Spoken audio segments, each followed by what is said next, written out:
I've made $6,500 from teaching English online from the comfort of my own room. You probably haven't though, because you've spent all your time watching top 10 side hustle videos and never actually doing anything. You literally do exactly that. Really? I only put off making this video for 6 months. It's not even that bad. I'm going to show you the exact steps you can take to start being able to make money from teaching English online. Let's go. Speaking the language natively and being able to understand and teach the grammar are two very different things. So don't assume just because you speak English natively that it's going to be easy for you to be able to transition to teaching English. But I have two options for you, and one of them makes it quite a bit easier. Option 1, give up. Just leave. Just go back to watching top 10 side hustle videos. I am so glad you said that, you know, I wasn't really feeling it. So I think I'll just leave this one. That was obviously a joke, man. Focus up. Actual option 1. Go the traditional route. Look online, find an English teaching course that you can take in your free time. Do it around your job or your university studies, whatever. Learn the grammar points, learn how to teach it, learn what makes a good lesson, what doesn't, and take the time to go through it properly and develop your skills so that you get to a level where you feel comfortable teaching. You would then market yourself as a traditional English teacher. You can accept students of all levels, and you can specialize in anything that you feel interested in. Option 2, and this is what I do. I market myself as a conversational English teacher.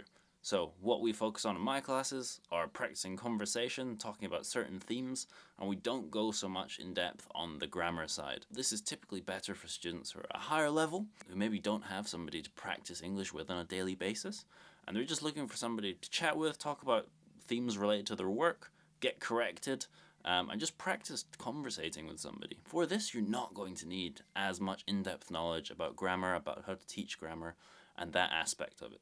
But this does rule out teaching beginner students. It just doesn't work. You would not be the right tutor for a beginner. However, if you are going down this path, I would definitely recommend you still take a course or learn how to teach grammar. People are still going to ask you, why is this wrong? Why should I be saying this? Because they want to learn. So you still need to be able to explain that to them. It just means that you don't need to plan all your lessons around grammar. You can plan them around the conversation stuff, which is a little bit less time consuming and a little bit less difficult. As I mentioned, I went for option 2. So I've clearly marketed myself as somebody that specializes in conversational English teaching and not the grammar side. This is very important, but we'll talk about this more later.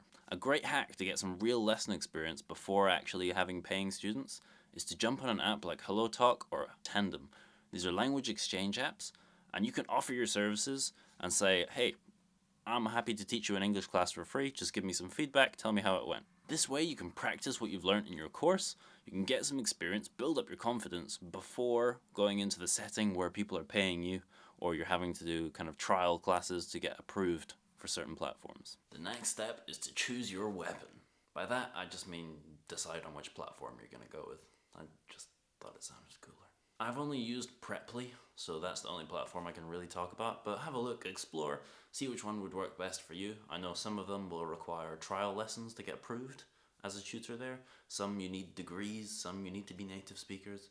So you're going to have to research and find out which platform will work best for you. Next, set up your profile. Get a beautiful mugshot, and then decide how you want to market yourself. As I mentioned earlier, I've gone for the conversational English approach.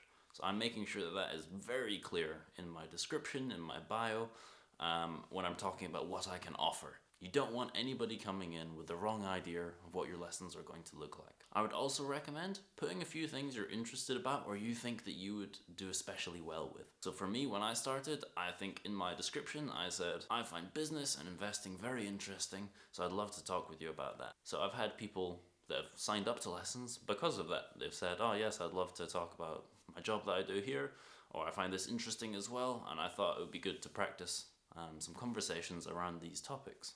A general point to note here is that not all students are going to be the right fit for you. You're not going to be the right tutor for a lot of students. You just need to decide which ones you think you can add value to, which students you think you can help, and which you can't. And if you don't think you can help, don't waste their time, your time, or their money. Say to them, I think you would be best with a different tutor. Obviously, in this section, in your profile, put down all relevant information. So if you have a degree, if you've got any experience teaching, if you have any expertise which might be useful, just put them all down here. Anything that might attract more students. Where is your ego currently? Up here? Yeah, you're gonna have to drop that right down. When you start, you're going to be charging very little.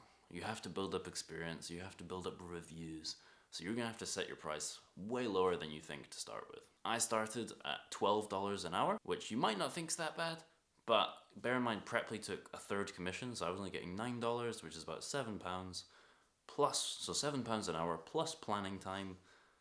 It's not a lot. It's not a lot.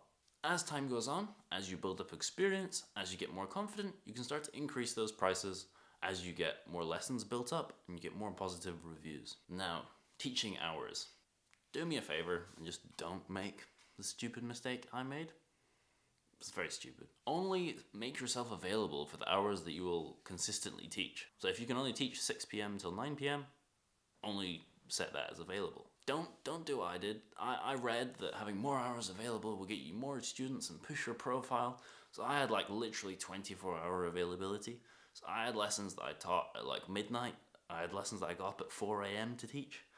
It's stupid because those students will want to keep similar lesson times. And I'm not going to be getting up at 4 a.m. every day to teach lessons. So only do lessons that you want to teach. It's common sense, but I didn't have it apparently. However, there are peak hours, which Preply show you. So usually it's between like 4 p.m. and 8 p.m., maybe a little 9 p.m. So then, during those times, you will have more students who are looking for lessons, so you probably have a greater chance of finding students. So if you can be available during those hours, great. If not, only do what you can do. Now the final stage, consolidation.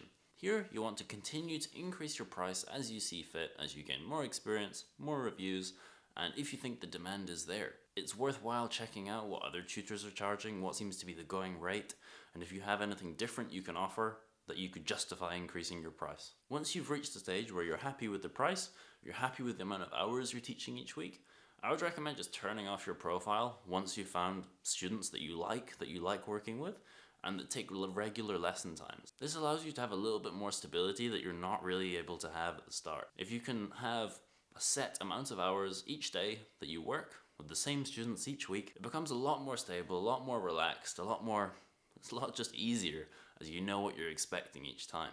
It will also help with your income. As you're getting stable income, you're having the same people each week, you know they're going to turn up, so you can actually make calculations on how much you will make. The good part about all this, if you want more money or you need more money, you can just work more hours. It does literally just work like that. Make yourself available more, you can work more, you can earn more.